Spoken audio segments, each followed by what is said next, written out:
जेवण म्हणजे फक्त पोटभरणं नसून ते चविष्ट आणि आरोग्यदायी हवं.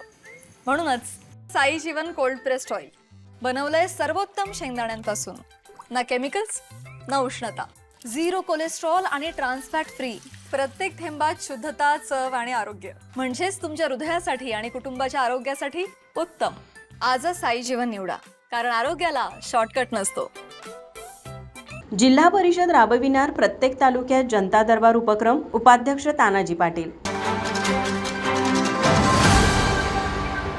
कोल्हापूर जिल्हा परिषदेच्या माध्यमातून जिल्ह्यातील प्रत्येक तालुक्यातील प्रलंबित प्रश्न मार्गी लागावेत या दृष्टिकोनातून जिल्ह्यातील प्रत्येक तालुक्यात जनता दरबार हा उपक्रम राबविणार असल्याचे जिल्हा परिषद उपाध्यक्ष तानाजी पाटील यांनी सांगितले.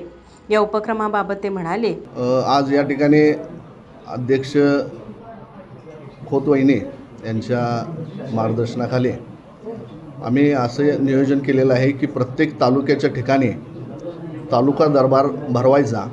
त्या ठिकाणी जिल्हा परिषदेचे अध्यक्ष, उपाध्यक्ष आणि चारही सभापती त्या दरबाराला उपस्थित ठेवायचे. त्यासोबत प्रशासकीय अधिकारी म्हणून मुख्य कार्यकारी अधिकारी आणि सर्व विभागाचे HOD या सर्वांना त्या ठिकाणी एकत्रित उपस्थित ठेवून प्रत्येक तालुक्याला आठवड्यातून एक दिवस देऊन त्या ठिकाणी असणारे जे काही प्रलंबित प्रश्न असतील, काही लोकांच्या तक्रारी असतील, ह्या सर्व गोष्टींचा निपटारा करण्यासाठी आम्ही त्या ठिकाणी तालुका दरबार भरवण्याचा प्रयत्न अध्यक्ष खोतवहिनींच्या मार्गदर्शनाखाली करणार आहे. यावेळी जिल्हा परिषद अध्यक्षा शिल्पा खोत, बांधकाम व आरोग्य सभापती सारिका नांदेकर, महिला व बालकल्याण सभापती विद्या पाटील, समाज कल्याण सभापती श्रद्धा गायकवाड यांच्यासह जिल्हा परिषदेचे अधिकारी उपस्थित होते. माझा महाराष्ट्र न्यूजसाठी कॅमेरामन रोहन पाटील सह सुरेश पाटील, कोल्हापूर.